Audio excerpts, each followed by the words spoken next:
ಗುಡಿಲಿ ಪೂಜೆ ಆಚಾರ ವಿಚಾರದ ಪ್ರಕಾರ ನಡೀತಾ ಇದೆ. ಬೇಸಾಯ ಮಳೆ ಬೆಳೆ ಪ್ರಕಾರ ಆಗ್ತಾ ಇದೆ.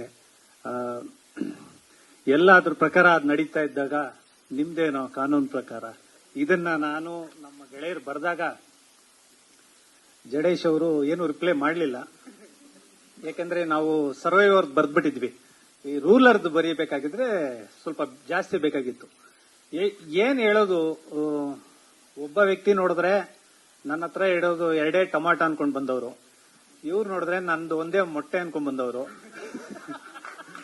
ಸೊ ಒಬ್ರದ್ದು ಆಕ್ಷನ್ ಇನ್ನೊಬ್ಬರು ಫನ್ ಅಲ್ಲಿ ಬಂದು ಇಲ್ಲಿ ನೋಡಿದ್ರೆ ಒಂದು ಕತೆ ಬರೆದು ಫಸ್ಟ್ ಅದನ್ನ ಕತೆ ಅಂತ ನಾವು ಕೇಳಿದ್ವಿ. ಬಟ್ ಆಮೇಲೆ ಗೊತ್ತಾಯ್ತು ಇಲ್ಲ ಇದು ತುಂಬಾ ದೊಡ್ಡ ಮಟ್ಟದ ಕತೆಗೂ ಮೀರಿದ್ದೇನೋ ಇದೆ ಅಂತ. ಸೊ ಒಂದೊಂದು ಡೈಲಾಗ್ ಬರೆಯೋವಾಗ್ಲೂ ಅದು ಅಕ್ಷರಗಳಲ್ಲಿ ಆಗ್ತಾನೆ ಇರಲಿಲ್ಲ. ಅದಕ್ಕೆ ಬರ್ದಿದ್ದು ಏನೇ ಅಕ್ಷರದ ಮೂಲ ಅಧಿಕಾರ ಇದ್ರೂ ಅಧಿಕಾರದ ಮೂಲ ಅನುಭವ ಅನ್ನೋದು. ಸೊ ಎರಡು ತುಂಬಾ ಟಫ್ ಇತ್ತು.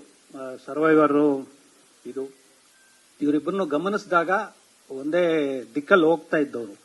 ಎಲ್ಲದಕ್ಕಿಂತ ಖುಷಿ ವಿಚಾರ ಏನು ಅಂದ್ರೆ ಥಿಯೇಟರ್ಗಳಿಗೆ ಜನ ಬರ್ತಾ ಇದ್ದಾರೆ ಅಂದ್ರೆ ಅದು ಒಂದ್ಸತಿ ಶೆಟ್ಟರ್ನ ಕಡೆ ನೋಡ್ತೀವಿ, ಒಂದ್ಸತಿ ವಿಜಿ ಕಡೆ ನೋಡ್ತೀವಿ. ಯಾಕಂದ್ರೆ ಸಲಗ ಭೀಮಾ ಅನ್ನೋ ಸಿನಿಮಾಗಳಲ್ಲಿ ನಿರ್ದೇಶಕನಾಗಿ ದುಡಿಸ್ಕೊಂಡು ಅಷ್ಟು ಜನನ ಥಿಯೇಟರ್ ಕರೆಸೋದು ತಮಾಷೆ ಮಾತಲ್ಲ. ಸೊ ಆ ಕಷ್ಟ ಇವತ್ತು ಸಿಟಿ ಲೈಟ್ಸ್ ನಾವು ಶೂಟಿಂಗ್ ನೋಡೋ ಗೊತ್ತಾಗುತ್ತೆ.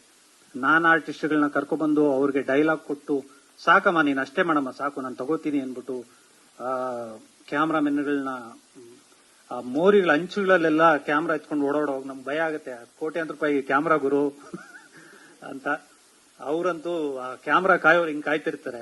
ಸೊ ಇದು ಇಲ್ಲಿ ಹೆಂಗ್ ಸರ್ ಲೈಟ್ ಮಾಡೋದು ಅಂತ ಶಿವ ಒಂದ್ಸತಿ ನೀನು ಮುಚ್ಕೊಂಡ್ ಮಾಡಮ್ಮ ಅಂತಾನೆ. ಯಾವಾಗ್ಲೂ ನನಗೆ ಒಂದು ಸ್ಪೇಸ್ ಬೇಕಮ್ಮ ಅನ್ನೋ ನಿರ್ದೇಶಕರ ಮಧ್ಯೆ ನನ್ಗೇನು ಬೇಡ ನೀನ್ ತೆಗಿಯಮ್ಮ ಅನ್ನೋ ನಿರ್ದೇಶಕ. ಸೊ ಇವರಿಬ್ಬರನ್ನು ಹಂಗೆ ಜಡೇಶ್ ಅವರು ಬರೆದು ಇದು ಮಾಡಿದಾಗ ಮತ್ತೆ ರಾಜ್ಬಿ ಶೆಟ್ಟರ್ದು ಪೇರಾಗಿ ಭಾವನಾ ಅವರು ಮಾಡ್ತಿದ್ರು. ಸೊ ನನ್ಗೆ ಹೇಳ್ತಾ ಇಲ್ಲ ಪಾತ್ರ ಏನು ಅಂತ. ನಾನು ಜಡೇಶ್ ಅವ್ರಿಗೆ ಕೇಳ್ತಾ ಇದ್ದೀನಿ ಏನ್ ಆಕ್ಚುಲಿ ಏನು ಪ್ರೇಮಿನ ಹೆಂಡತಿನ ಏನು ಅಂದ್ರೆ ಹಂಗೆ ಇಟ್ಕೊಳ್ಳಿ ಅಂದ್ರು. ನಾನ್ ಏನ್ ಇಟ್ಕೊಳ್ಳಿ ಅದು ಅವ್ರ ಸ್ಲ್ಯಾಂಗ್ ಅಲ್ಲಿ ಹೇಳ್ತಾವ್ರೆ ಸರಿ ಅನ್ಬಿಟ್ಟು ಅದನ್ನ ಹಂಗೆ ತೂಗಿಸ್ಕೊಂಡು ಬರ್ದಿದ್ದು. ಬಟ್ ಪ್ರತಿಯೊಂದು ಮಾತು ಅಷ್ಟೇ ತುಂಬಾನೇ ಚೆನ್ನಾಗಿ ಬಂದಿದೆ. ಸಿನಿಮಾ ಒಂದ್ಸತಿ ಎಲ್ಲೋ ಒಂದ್ ಕಡೆ ಕಚ್ಕೋತಾ ಇದ್ವಿ ನಾನು ಜಡೇಶ್ ಅವ್ರು ಇಬ್ರೂನು. ಇಲ್ಲ ಅಷ್ಟು ಡೈರೆಕ್ಟ್ ಆಗಿ ಬೇಡ ಅಂತ ಅವರು, ಇಲ್ಲ ಡೈರೆಕ್ಟ್ ಆಗಿ ಹೇಳಲೇಬೇಕಲ್ಲ ಅಂತ ನಾನು, ಇಲ್ಲ ನೀವು ಡೈರೆಕ್ಟ್ ಆಗಿ ಹೇಳಂಗೆ ಇಲ್ಲ ಅಂತ. ಸೊ ಈ ಒಂದು ಇನ್ ಬಿಟ್ವೀನ್ ಅಲ್ಲೇ ಇಡೀ ಸಿನಿಮಾ ಬರ್ದಿದ್ದು. ಲ್ಯಾಂಡ್ ಲಾರ್ಡ್ ಖಂಡಿತವಾಗ್ಲೂ ಒಂದು ದೊಡ್ಡ ಮಟ್ಟದ ಸುದ್ದಿ ಅಂತೂ ಮಾಡುತ್ತೆ. ಯಾಕೆಂದ್ರೆ ಅಷ್ಟು ಕೆಲಸ ಮಾಡಿದ್ದಾರೆ. ಒಂದು ಲೇಯರ್ ಅಲ್ಲಿ ನಮಗೆ ವಿಜಿ ಮತ್ತೆ ರಾಜ್ಬಿ ಶೆಟ್ಟರ್ ಕಾಣಿಸಿದ್ರೆ ಅವು ಕೆಳಗಡೆ ಲೇಯರ್ ಅಲ್ಲಿ ಇವ್ರ ಟೀಮು ಅವ್ರ ಟೀಮು. ಒಂದು ನೇರವಾಗಿ ಹೇಳಬೇಕು ಅಂದ್ರೆ ಸಂವಿಧಾನ ವಿರುದ್ಧ ಸ್ವಾಯತ್ತತೆ ಅಂದ್ರೆ ಮತ್ತೆ ರಾಜಪ್ರಭುತ್ವ ಇವೆರಡರ ಮಧ್ಯೆ ನಡೆಯುವಂತ ಕತೆ ಆ ಕಾಲಘಟ್ಟದಲ್ಲಿ ಚಿತ್ರಿತವಾಗಿರೋದು. ಸೊ ಎಲ್ಲ ಟೆಕ್ನಿಷಿಯನ್ಸು ಎಲ್ಲ ಆಕ್ಟರ್ಗಳು ಎಲ್ಲರೂ ತುಂಬಾ ಚೆನ್ನಾಗಿ ಆ ಪಾತ್ರದಲ್ಲಿ ಮುಳುಗಿದ್ದಾರೆ. ಸೊ ಅಂತ ಒಂದು ಸಿನಿಮಾಗೆ ನಮ್ಮ ನಿರ್ಮಾಪಕರು ಇಬ್ರು ಯಾವಾಗ್ಲೂ ಅವರಿಬ್ಬರನ್ನ ನಾನು ನೋಡೋದು ತಂದೆ ಮಗ ತದ್ವಿರುದ್ಧವಾಗ್ಲೇ ಇರ್ತಾರೆ. ಅವ್ರ ಅಪ್ಪ ಹೇಳ್ದಂಗೆ ಅವ್ರ ಮಗ ಕೇಳಲ್ಲ ಅಂತ. ಆದ್ರೆ ಇವರಿಬ್ಬರದು ಮಾತ್ರ ಅದು ಎಷ್ಟು ಚೆನ್ನಾಗಿ ಅವರಿಬ್ರು ಮಾತಾಡ್ಕೊಂಡು ಇದು ಹಿಂಗೆ ಮಾಡೋಣ ಅಂತ. ಯಾಕಂದ್ರೆ ಎಲ್ಲರೂ ಹೇಳ್ತಾ ಇದ್ರು ಸಾರಥಿ ಆದ್ಮೇಲೆ ಯಾಕೆ ಸಿನಿಮಾ ಮಾಡ್ಲಿಲ್ಲ ಅಂತ. ಕತೆಗಳು ಅವ್ರು ಕೇಳ್ತಾ ಇದ್ರು. ಅವ್ರಿಗೆ ಎಲ್ಲೋ ಒಂದ್ ಕಡೆ ಇದಕ್ಕೆ ನಾನು ಕನೆಕ್ಟ್ ಆಗಲ್ಲ, ಇಲ್ಲ ಅವ್ರು ನನ್ ಕನೆಕ್ಟ್ ಆಗ್ತಿಲ್ಲ ಅನ್ನೋ ಒಂದು ನಿಟ್ಟಿನಲ್ಲಿದ್ರು. ಸೊ ಇಬ್ರೂನು ಇಷ್ಟು ವರ್ಷಗಳ ನಂತರ ಸಾರಥಿ ನಂತರ ಒಂದು ಲ್ಯಾಂಡ್ ಲಾರ್ಡ್ ಮಾಡ್ತಿದ್ದಾರೆ ಅಂದ್ರೆ ನಿಜಕ್ಕೂ ಅವ್ರದ್ದು ಕರೆಕ್ಟ್ ಜಡ್ಜ್ಮೆಂಟ್ ಅಂತ ನನ್ಗೆ ಅನಿಸ್ತು. ಅದು ಕರೆಕ್ಟ್ ಆಗಿ ಜಡೇಶ್ ಅವರು ಬರ್ದಿರೋದು.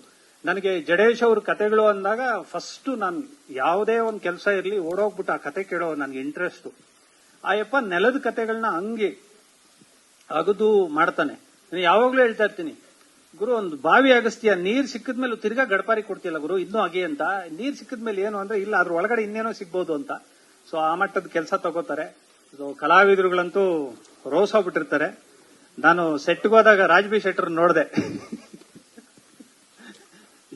ಅವರು ತುಂಬಾ ಚೆನ್ನಾಗಿ ಮಾತಾಡ್ತಾರೆ. ನಮ್ಗೆ ಇವರು ಚೆನ್ನಾಗಿ ಹೇಳ್ತಾ ಇದ್ರು ರಾಕೇಶ್. ಅಂದ್ರೆ ಆ ಒಂದು ಸ್ಟೇಟ್ ಅಲ್ಲಿ ಇರ್ತಾರಲ್ಲ ಜನಗಳನ್ನ ಥಿಯೇಟರ್ ಕರೆಸೋದು ಎಲ್ಲರಿಗೂ ಯಕ್ಷ ಪ್ರಶ್ನೆ ಹೆಂಗೆ ಜನನ್ ಕರೆಸೋದು ಅಂತ. ಅದು ಕರೆಸೋದಲ್ಲ ಗುರು, ಅದು ಕಲೆ ಮತ್ತೆ ಆ ಒಂದು ಕೃಷಿಯಿಂದ ಮಾತ್ರ ಸಾಧ್ಯ. ಈಗ ನಾನು ಯಾವಾಗ್ಲೂ ಹೇಳ್ತಾ ಇರ್ತೀನಿ, ಒಂದು ಹಳ್ಳಿಲಿ ಒಬ್ಬ ಆಲೂಗಡ್ಡೆ ಬೆಳೆದ ಅಂದ್ರೆ ಅವನೊಂದು ಹೀರೋ ಹೊಂಡ ತಗೋತಿರ್ತಾನೆ, ಇಡೀ ಊರವರೆಲ್ಲ ಆಲೂಗಡ್ಡೆ ಬೆಳೆದ್ ಬಿಡೋದು, ಅದು ಆಲೂಗಡ್ಡೆ ರೇಟ್ ಬಿದ್ದೋಗುತ್ತೆ. ನೀನ್ ಟೊಮಾಟೊ ಹಾಕ್ಗುರು, ಶೆಟ್ರ್ ಅದೇ ಮಾಡ್ತಾ ಇರೋದು.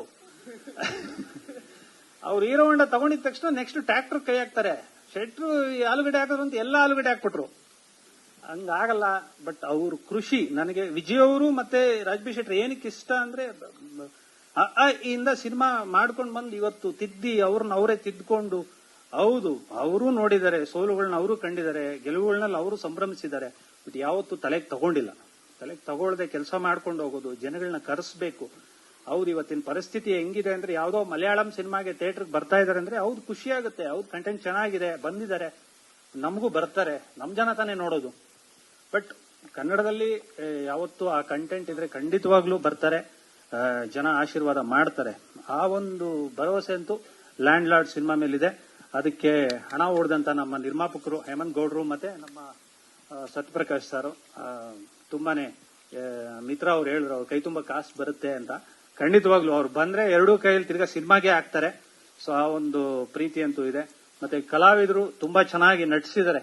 ಮತ್ತೆ ನಮ್ಮ ಸಹ ಬರಹಗಾರರು ತುಂಬಾ ಚೆನ್ನಾಗಿ ಬರೆದಿದ್ದಾರೆ. ನಮ್ಮ ಅಭಿ ತುಂಬಾ ಚೆನ್ನಾಗಿ ನಟಿಸಿದ್ದಾನೆ. ಮತ್ತೆ ನಾವು ಡೈಲಾಗ್ ರೈಟರ್ಗಳು ಯಾವುದೇ ಒಂದು ಮಾತನ್ನು ತುಂಬಾ ಇನ್ಸ್ಪೈರ್ ಆಗಿ ತಗೋತೀವಿ.